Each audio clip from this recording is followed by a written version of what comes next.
The last thing I expected on a warm Sunday afternoon was for my entire life to be turned upside down in front of everyone I loved. The family gathering had started like any other. My husband, Daniel, was standing by the grill in the backyard, laughing with my father. My mother was arranging desserts on the patio table, and my nieces and nephews were chasing each other across the lawn. For the first time in months, I felt at peace. The house we were celebrating in had belonged to my grandmother. Before she passed away 3 years earlier, she had left it to me. It wasn't just a house, it was a place filled with memories. Every room carried a piece of my childhood. The creaky staircase, the flower garden, even the old porch swing reminded me of the woman who had loved me unconditionally. I had spent years restoring the property, pouring my savings and countless weekends into making it beautiful again. Everyone knew how much the house meant to me. That's why what happened next felt like a nightmare. The front gate suddenly slammed shut. Everyone turned toward the driveway. My younger sister, Vanessa, stepped out of her car. Beside her stood her 10-year-old son, Liam. I frowned. Vanessa hadn't spoken to most of the family in months. She skipped birthdays, holidays, and family dinners. Seeing her, there was surprising enough, but the expression on her face made my stomach tighten. She looked determined, almost angry. Without greeting anyone, she walked directly toward the center of the yard. "Vanessa," my mother asked nervously. "What's going on?" My sister ignored her. Instead, she pointed directly at Daniel. "You need to tell them the truth." The laughter disappeared instantly. Daniel blinked in confusion. "What are you talking about?" Vanessa crossed her arms. "The truth about Liam." A strange silence settled over the gathering. I felt my pulse begin to race. "What truth?" I asked. Vanessa slowly placed a hand on her son's shoulder. Then she said the words that shattered the afternoon. "Liam is Daniel's son." For a moment, nobody moved. Nobody breathed. The entire backyard seemed frozen. I stared at her, certain I had misunderstood. "What?" Her voice grew louder. "You heard me. Daniel is Liam's father." Gasps erupted around us. My mother covered her mouth. My father looked completely stunned. I turned toward Daniel. His face had gone pale. "Emma," he said quickly, "that's not true." But Vanessa wasn't finished. For years, she claimed, she had kept the secret to protect the family.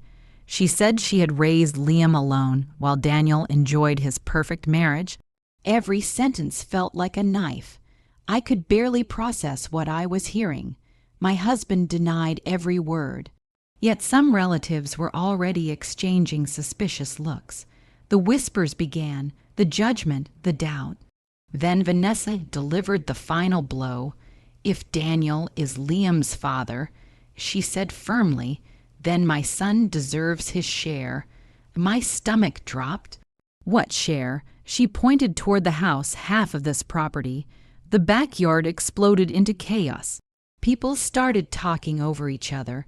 My mother looked horrified. My father demanded explanations. But Vanessa stood calmly, as if she had rehearsed every second. "This house should belong to Liam too," she declared, "and I'm prepared to fight for what's rightfully his." I looked around at my family. Some looked shocked, some looked confused, and a few looked as if they were actually considering her claim. In that moment, standing in the yard my grandmother once loved, I realized something terrifying. My sister hadn't come for a family reunion. She had come for my house. And somehow, she was willing to destroy my marriage, my reputation, and my entire life to get it. The days following Vanessa's accusation were some of the darkest of my life. I barely slept. Every time I closed my eyes, I saw the expressions on my family's faces when she made her announcement. The shock, the confusion, the suspicion, worst of all, the doubt. Daniel tried to reassure me. "Emma, I swear to you, I've never been with Vanessa. he said for what felt like the 100th time. I wanted to believe him completely. Part of me did. But Vanessa's accusation had planted a seed of uncertainty that refused to disappear, not because I trusted her, because I couldn't understand why anyone would invent something so terrible. Within days, the rumors spread beyond our family. Neighbors started acting differently. People who normally waved at me suddenly avoided eye contact. A woman at the grocery store whispered to another customer while staring directly at me. The humiliation followed me everywhere. Meanwhile, Vanessa seemed to be enjoying every minute of it. She posted vague messages online about single mothers suffering in silence and powerful people hiding the truth. She never mentioned names. She didn't have to. Everyone knew exactly what she was implying. Then things got worse. My parents invited me over for dinner. I hoped they wanted to support me. Instead, they wanted me to compromise. Maybe there's a peaceful solution, my mother said carefully. I stared at her. A peaceful solution to what? And my father sighed heavily. If Liam really is Daniel's son, then he may have certain rights. I nearly dropped my fork. You're already taking her side. We're not taking sides, my father replied. We're trying to avoid a family war. I couldn't believe what I was hearing. There was no evidence. No proof, just Vanessa's word. Yet somehow I was the one expected to make sacrifices. The conversation ended with me leaving in tears. When I got home, Daniel was furious. They don't even want proof, he said. Then let's get proof. The very next morning, Daniel offered to take a DNA test. Immediately, without hesitation, to me, that sounded like the response of an innocent man. But when Vanessa heard about it, she suddenly became difficult. First, she claimed Liam was too stressed. Then she said she wanted legal advice. A week later, she insisted the timing wasn't right. Every excuse pushed the test further away. That was when I started paying attention, and the more I listened, the less her story made sense. According to Vanessa, her relationship with Daniel had happened 11 years earlier. But I remembered something important. During part of that year, Daniel had been working in another state for several months. I checked old photographs, old emails, old calendars. The dates didn't match, not even close. Then I found social media posts from that period. Vanessa had publicly celebrated a relationship with another man around the same time she claimed she was secretly involved with Daniel. The cracks in her story were growing, yet Vanessa seemed unconcerned. In fact, she appeared more confident than ever. One afternoon, I overheard her speaking with an aunt after a family gathering. I already know what I'm doing with my half, Vanessa said with a smile. I'll renovate the upstairs and maybe sell it later. My blood ran cold. She wasn't talking about a possibility. She was talking as if the house already belonged to her. That night, I sat alone in my grandmother's old study. The walls were lined with family photographs, pictures of birthdays, holidays, and happier times. I stared at them for a long moment before making a decision. If Vanessa wanted a fight, I would not rely on family opinions. I would rely on facts. The next morning, I hired a lawyer. A few days later, I hired a private investigator. For the first time since the accusation, I felt something stronger than fear: determination. Because somewhere beneath Vanessa's carefully constructed lies was the truth, and I was going to find it. No matter what it cost. For nearly a month, I lived between hope and anxiety. Every morning, I woke up wondering if that would be the day everything finally made sense.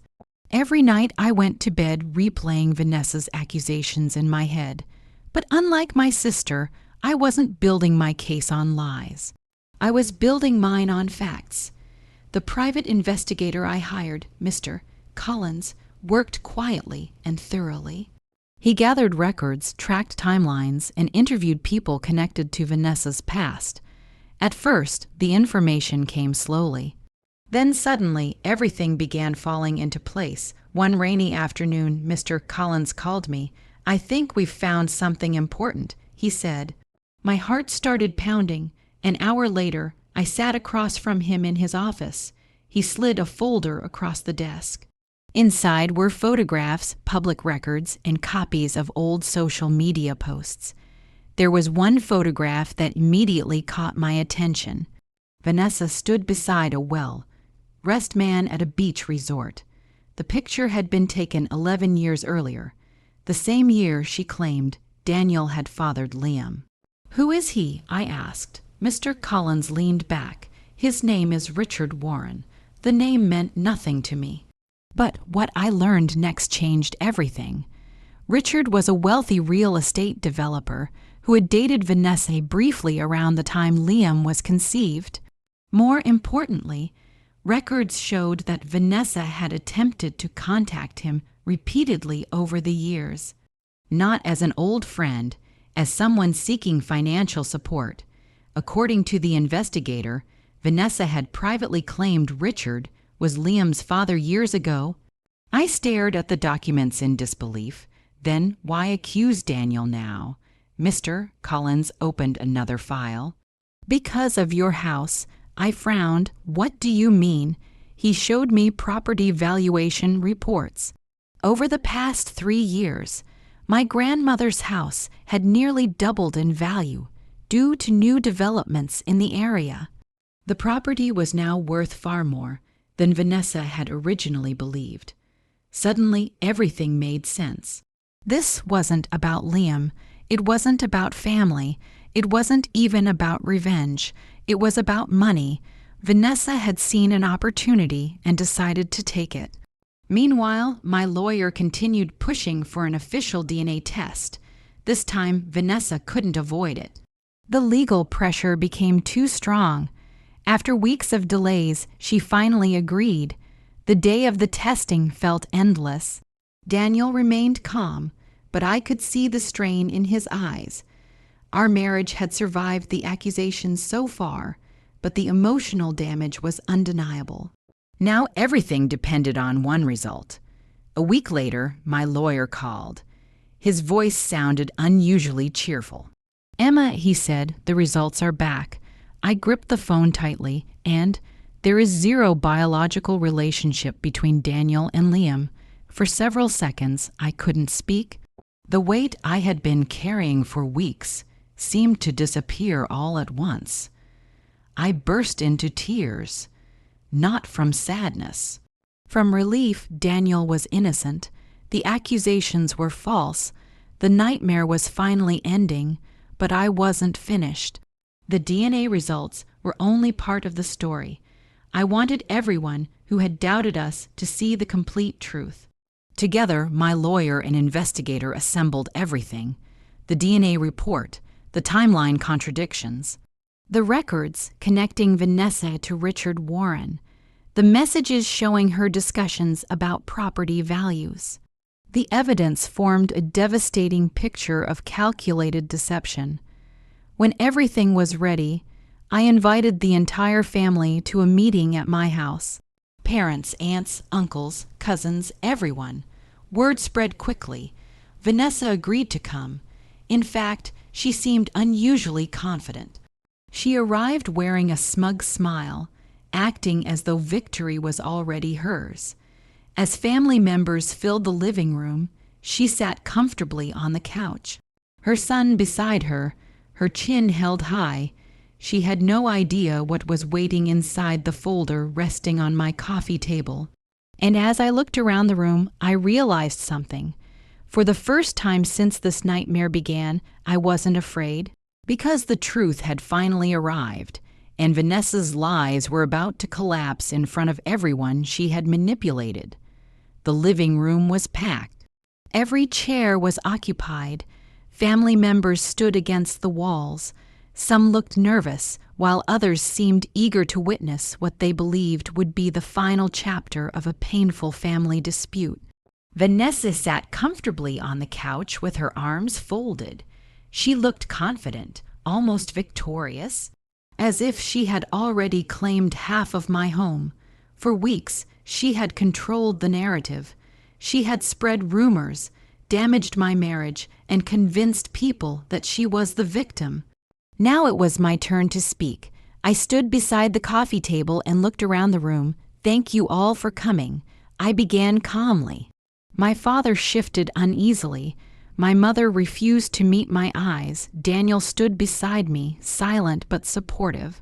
Vanessa smiled. "Let's get this over with." I nodded. "You're right. Let's."